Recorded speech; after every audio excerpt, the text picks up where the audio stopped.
could you give anybody some advice on something they could do to protect themselves during these like crazy times? Yeah, absolutely. I mean, ultimately, get your monthly fixed expenses into a fixed environment.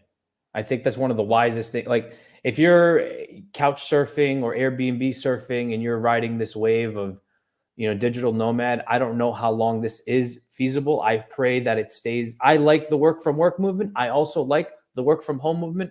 I think autonomy and sovereignty and individual worker first is amazing, especially when you're developing software.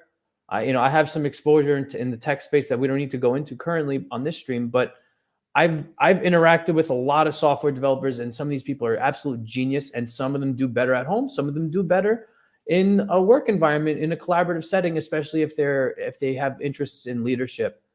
For organizations, you want to be team lead one day. You want to lead a whole like product division. Like that takes you need a bunch of idea paint all over the place. You know what I mean?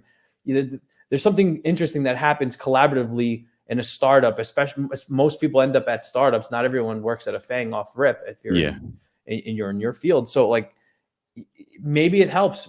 That's a whole other tangent, but getting your fixed expenses on a predictable stream that happens through ownership. I think if you're going to live somewhere for more than 3 years, you should greatly consider getting exposure to the asset class. So at least you're paying down some equity, even if the rates are expensive. Keep in mind, if the rug pull occurs from the Fed any further, there's going to be probably some sort of crash, some sort of stock market correction. There's going to be a lot of fear, a lot of FUD, right? All these terms we're probably familiar with. What happens typically after that is a reversion to prior policy because they only have a certain handful of tools. So I'm wagering, and my assumption of what I'm about to share is I think we'll have more interest rate hikes that will force more of the crash landing that they want. And then they're going to come in like the knights on shining armor. We have the medicine. We have low rates. Yeah. And then everyone's going to be like, yeah, low interest rates. Give me the crack. Give me the drugs. And then we're going to just juice right back up on it. Yeah. That's when you refinance. That's when you renovate your house. That like you know what I'm saying? Like you don't do these things when you don't renovate your house when every contractor is busy. You don't buy when interest rates are like too through the moon, or you don't buy when you're desperate and you you have to do things tactfully.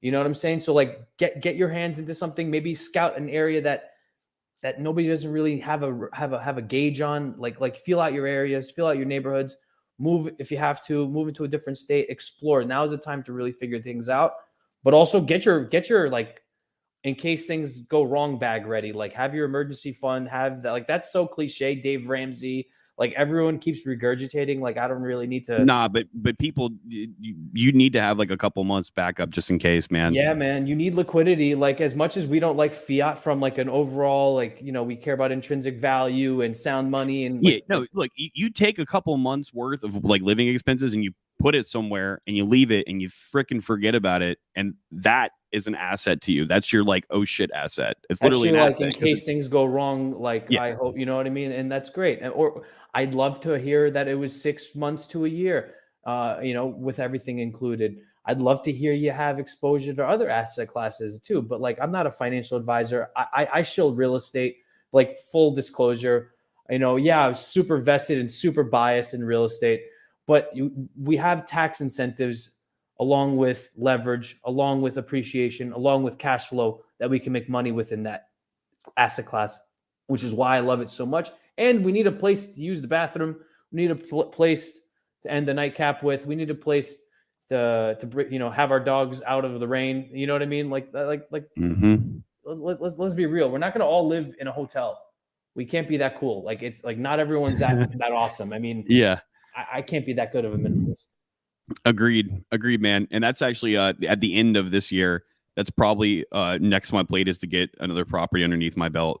So I don't really think that you can really go wrong with real estate.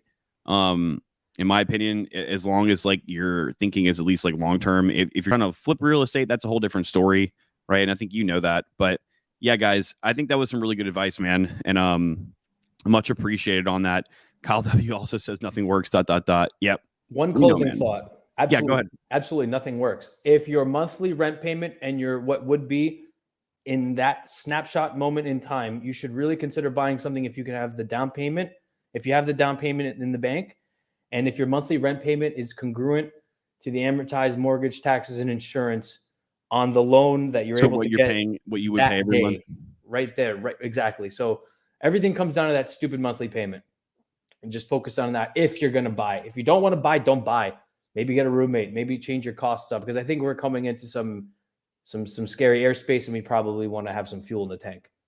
Yeah, I think it's possible they also might be giving out some free funny money via potentially a central bank digital currency. But I guess that's probably just a conspiracy theory, like everything else we've talked about on this channel. That'll probably never happen, right? And Snowman Mike says, speaking of funny money, maybe if they print more money, things will just get better. Yeah, it probably, right? Because that is the solution. That's definitely not what got us here in the first place, and that is the solution, right? No, we need more of it. Right. And like you said, they only have a couple tools. Here's a question for you: does capital flight from big equity crash usually trickle into real estate? Yes and no. Certain asset classes within real estate are looked at as good as S&P 500 type commodities. Historically, they used to compare real estate cash flowing buildings to the treasury bills, to the T-bills. So there used to be a gross rent multiplier, like 10x, basically how you used to value a building. So we can go into it, but sometimes yes, sometimes no. It's very nuanced, and right now capital flows are very rigid.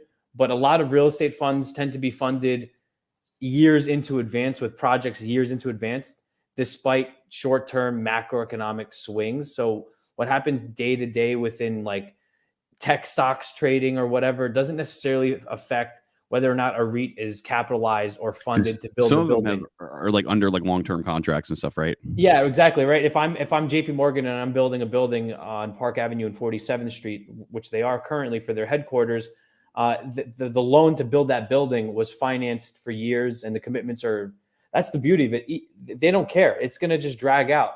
When in doubt, zoom out. That's the thinking behind building big buildings and hoping people actually go there to work. What happens at these office towers remains to be seen. Maybe we have a follow-up episode conversation of what possibly can happen to a lot of empty office towers, but they're filling them in Miami, I hear. So that's another conversation. So yep, we can go on for hours. I could talk a lot. Yeah, we'll definitely have to have you back. Give me that crack. Yeah, that easy, quick, fast, funny money. It's almost like crack, guys.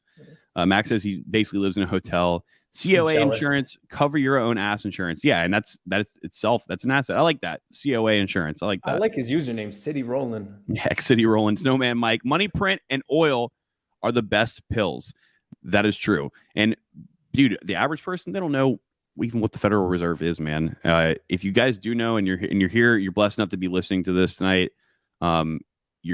You're fortunate, and you're lucky in some ways, but you're not just lucky because you actively sought out information. So something you must have done in life to actively seek information and the truth is shows to your character, my friend. Shows to your character. I guess as far as what I would say, with like advice, because I mean that was some good advice, bro. That was honestly like that was really good advice. I synchronize with it.